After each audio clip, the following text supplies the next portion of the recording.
Hey guys, ఇవాళ అయితే మనం 2 minutes శాండ్విచ్ అయితే రెడీ చేసేసుకున్నాము. ఫస్ట్ ఒక చాప్డ్ టొమాటో, ఇంకొక చాప్డ్ ఆనియన్ అయితే వేసేసుకుంటున్నాను. నేనైతే నాకు సరిపోయిన క్వాంటిటీ నేను వేసుకుంటున్నాను. మీరు ఎక్కువ చేసుకుంటే ఎక్కువ కూడా చేసుకోవచ్చు. యాక్చువల్లీ నేను టొమాటో కట్ చేసి దానిపైన లేయర్ అయితే అలానే ఉంచేసాను. Sorry for that. తర్వాత అయితే కొంచెం మయోనీస్ వేసుకోవచ్చు.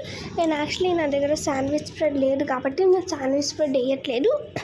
మీ దగ్గర ఉంటే మాత్రం మీరు వేసుకోవచ్చు మయోనీస్తో పాటు శాండ్విచ్ స్ప్రెడ్. తర్వాత దాన్ని బాగా మిక్స్ చేసేయండి. మొత్తం మయోనీస్ అవన్నీ కలిసేదాకా మిక్స్ చేస్తూనే ఉండండి.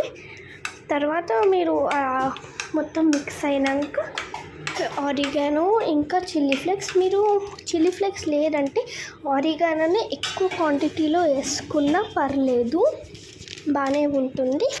సో దాని తర్వాత ఆరిగానో చిల్లీ ఫ్లేక్స్ అవన్నీ నేనైతే ఆరిగానో ఇంకా చిల్లీ ఫ్లేక్స్ స్మాల్ అమౌంట్లో యాడ్ చేశాను, ఎందుకంటే 2 వేయాలి కాబట్టి.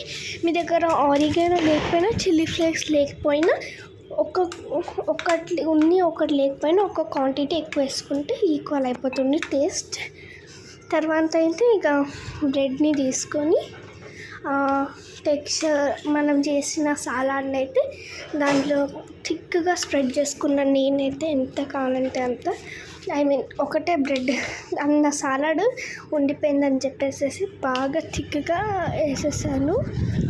మీరు కూడా ట్రై చేయండి.